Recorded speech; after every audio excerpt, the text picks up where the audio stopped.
বেঁচে যাওয়া মাছ দিয়ে পুরো একটা দিন চালিয়ে নিয়েছি। আমার মতো আপনারাও এভাবে করেন কি না অবশ্যই কমেন্ট করে জানাতে পারেন। আসসালামু আলাইকুম, কেমন আছেন সবাই? আশা করছি আল্লাহ রহমতে সবাই ভালো আছেন। আলহামদুলিল্লাহ, আমরাও ভালো আছি। তো এখন আসলে ব্যস্ততার কারণে চ্যানেলে ঠিকমতো ভিডিও দিতেও পারছি না। 2-3 দিন পর পর একটা ভিডিও শেয়ার করি। আমার প্রিয় বন্ধুরা, আপনারা যারা আমার ভিডিওটি দেখেন অবশ্যই ভালোবেসেই দেখেন। তো যাই হোক, এ নিয়ে আমার কোনো মন্তব্য নেই। আর এখানে আমি সাধারণত যেগুলো রান্নাবান্না করছি সেগুলো একটু আপনাদের সাথে শেয়ার করছি। এখানে আমি মুসুরি ডাল রান্না করছি আর সেই সাথে টমেটো কেটে দিয়েছি। মুসুরি ডালের সাথে টমেটো দিয়ে রান্না করলে কিন্তু ভীষণ ভালো লাগে, আর জিসানের বাবাও পছন্দ করে। এপাশে নাস্তা খেতেও অনেক দেরি হয়ে গিয়েছে, কাজের খালা চলে আসছে। তো অন্য কিছু কাজ ছিল, সেগুলো করতে গিয়ে আসলে সময় কখন যে চলে গেছে টেরই পাইনি। তো যাই হোক, তাকে বললাম যে কয়েকটা রুটি বানিয়ে দিতে। তো সে আর কি কয়েকটা বলতে বলেছি যে আমরা যেহেতু দুজনে খাবো, আমার ছেলে তো খাবে না, কারণ আমি যদি আমার ছেলেকে রুটি বানিয়ে দেই তাহলে সে খায়, আর অন্য কোনো কাজ মানে যারা বাসায় কাজ করে তারা যদি রুটি করে দেয়, সেটা যদি আমার ছেলে জানতে পারে তাদের হাতে রুটি খায় না। তো অনেকটা ওর বাবার মতো হয়েছে। তো যাই হোক, সেদিনও বাসায় ছিল না, স্কুলে চলে গিয়েছিল, এই জন্য আমি আর আমার কাজের আপা দুজনেই খেয়ে নিয়েছি। তো আসলে তাকে বানাতে বলেছিলাম, সে অনেকগুলো রুটি বানিয়ে নিয়েছে। এপাশে আমি দুধ চাও করে নিয়েছি।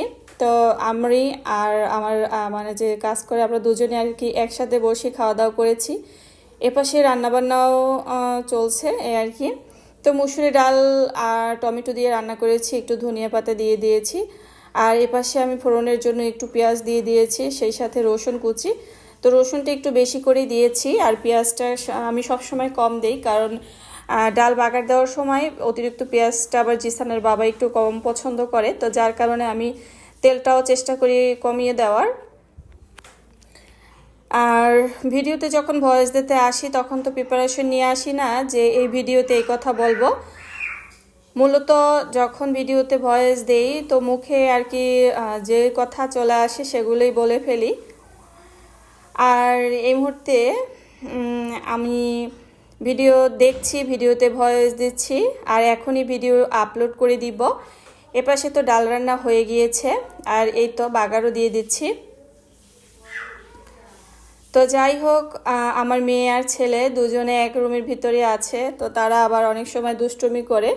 তো দুই ভাই বোনের খুনসুটি কিন্তু খুবই ভালো লাগে। তো যখন আসলে ওদের দিকে তাকিয়ে থাকি তখন নিজের মনে অনেক প্রশান্তি আসে। তো যাই হোক, এরপরে আমি রান্না করব মাছ। আর ওই যে বলেছিলাম যে বেঁচে যাওয়া মাছ দিয়ে কিন্তু পুরো সংসারে একটা দিন চালিয়ে নিয়েছি। যেমন এখানে ইলিশ মাছ দেখতে পাচ্ছেন, আর সেই সাথে কিন্তু ছোট ছোট চাপিলা মাছও রয়েছে, যেগুলো কিনা ইলিশের মতোই এবং অনেকটা ইলিশেরই স্বাদ বলতে পারেন। আবার অনেকেই বলে যে ইলিশের বাচ্চা। তো যাই হোক না কেন, স্বাদ কিন্তু অনেকটাই একরকমের। আমার কাছেও মনে হয় যে চাপিলা মাছ হলেও এগুলো মনে হয় ইলিশের বাচ্চা। তো আমার কাজের আপা বললো যে না, আসলে এগুলো ইলিশের ছোট বাচ্চাই, চাপিলা মাছ না। কিন্তু আমি ছোটবেলা থেকে যে মাছগুলো দেখে আসছি, চাপিলা মাছ বা দেখতে না আমার কাছে একদম ইলিশের মতোই লাগে, ঘ্রাণ মানে স্বাদ অনেকটাই। তো এখানে যেহেতু ছোট চাপিলা মাছ নিয়ে আসছে, আর সেই সাথে ইলিশ মাছের লেজ ছিল, মাছও ছিল। অনেক সময় দেখা যায় মাছ রান্না করার পরে কিন্তু লেজ থেকে যায়, আর আমি বিশেষ করে রাখি, কারণ লেজ ভর্তা খাবো এই কারণে। তো ভাবলাম যে ছোট ছোট চাপিলা মাছ আছে আর ইলিশ মাছও আছে, লেজ আছে, মাছ আছে। তো এর কারণে আর কি দুই রকমের মাছ একসাথে করে আমি কিন্তু মাছটা ভাজি করে নিব। আর এভাবে করে কিন্তু আমার পুরো একটা দিন চলে যাবে। তো আমি না এভাবে করে অনেক সময় রাখি, দেখা যায় একটু একটু করে কিন্তু ফ্রিজের কর্নারে থেকে যায়। আর এখন যেহেতু রোজা চলে আসছে, সবাই কম বেশি ফ্রিজ পরিষ্কার করবে, আর আগের মাছ মাংস যা আছে আমার মনে হয় সবাই সেগুলো শেষ করে ফেলবে। আর আগের বলতে আমি তো ওরকমের মাসের পর মাস বাজার করে রেখে ওগুলা খাই না, কারণ যেহেতু সবসময় বাজার করা হয় তাই দেখা যায় তাজা তাজা মাছ মাংসই আসলে আমার খাওয়া হয়। আর এভাবে খেতে খেতে এখন অভ্যস্ত হয়ে গিয়েছি, কারণ এছাড়া কিন্তু আমাদের আর ভালো লাগে না। তবে ওই যে জিসানের বাবা সবসময় থাকে বা বাজার করার সুযোগ আছে, এ কারণেই আসলে সবসময় বাজার করা হয়। তো দেখা যায় অনেকে যারা চাকরি বাকরি করেন তারা কিন্তু মাসের শেষে বা শুরুতে, বিশেষ করে শুরুতেই তারা কিন্তু বাজার করে সারা মাসের জন্য রাখেন, কিন্তু আমাদের তো আর সেরকম ব্যাপার না। তো যাই হোক, আলহামদুলিল্লাহ, মানে সব সময় দেখা যায় ফ্রেশ খাবারটাই আর কি খাওয়া হয়। তো এই তো একে একে মাছগুলো দিয়ে দিচ্ছি, আর এভাবে করে মাছটা ভাজি করে নিব। 2-3 দিন পর পর ভিডিও এখানে শেয়ার করার কারণে আসলে অনেক সময় ভুলে যাই যে ভিডিও শেয়ার করতে হবে।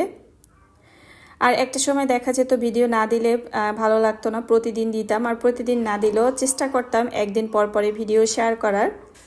আর এখন 2 দিন 3 দিন পার হয়ে যায়, তারপরে কেন জানি ইচ্ছা হচ্ছে না এখানে আর ভিডিও দেওয়ার।